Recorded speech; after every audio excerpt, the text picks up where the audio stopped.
एक प्यारी सी मोहब्बत की कहानी। शीर्षक चांदनी और आरव की दास्तान। एक छोटा सा शहर था जहां हर गली में मोहब्बत की खुशबू बसी रहती थी।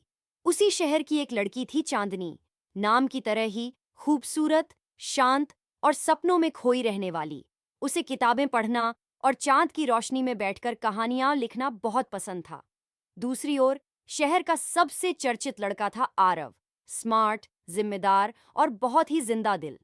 वो एक आर्टिस्ट था जो दीवारों पर रंगों से जिंदगी बिखेर देता था। एक दिन चांदनी की लिखी कहानियां शहर के एक लिटरेरी फेस्टिवल में पढ़ी गईं। वहीं आरव ने उसकी एक कहानी के लिए एक पेंटिंग बनाई थी, बिना ये जाने कि कहानी किसने लिखी है। जब दोनों पहली बार उस फेस्टिवल में मिले तो कुछ खास हुआ नहीं, मगर उनकी आंखों में एक अजीब सी जानी पहचानी सी चांदनी को आरव की बनाई पेंटिंग बहुत पसंद आई। उसे उस पेंटिंग में अपने दिल की बात दिखी। वो सोच में पड़ गई, क्या आरव ने सच में उसकी कहानी समझी थी? उधर आरव को चांदनी की कहानियों में वो सच्चाई और गहराई दिखी जो उसने पहले कभी महसूस नहीं की थी। धीरे धीरे दोनों की मुलाकातें बढ़ने लगीं। वे साथ बैठकर कहानियां और रंगों की दुनिया में खो जाते। आरव चांदनी की कहानियों पर पेंटिंग्स बनाता और चांदनी आरव की पेंटिंग्स को देखकर नई कहानियां लिखती। ये एक खूबसूरत सा रिश्ता था, बिना कहे ही सब कुछ कह देने वाला। एक शाम जब चांदनी ने अपनी सबसे खास कहानी अनकही मोहब्बत आरव को सुनाई, तो उसकी आंखों में आंसू थे।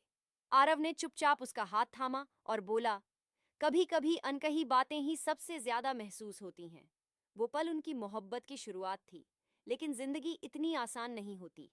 चांदनी को दिल्ली में एक बड़ी पब्लिशिंग कंपनी से ऑफर आया और आरव को मुंबई में एक आर्ट गैलरी से। दोनों को अपने सपनों के लिए अलग होना पड़ा। कुछ साल गुजर गए, मगर दिल वहीं अटका रहा। एक दिन दिल्ली में एक बुक लॉन्च हुआ। किताब का नाम था रंगों में बसी मोहब्बत। उस किताब की लेखिका थी चांदनी।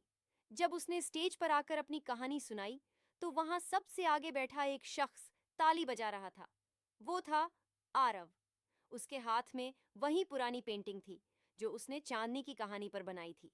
चांदनी मुस्कुराई और धीरे से बोली, अब अनकही बातें कह दी जाएं।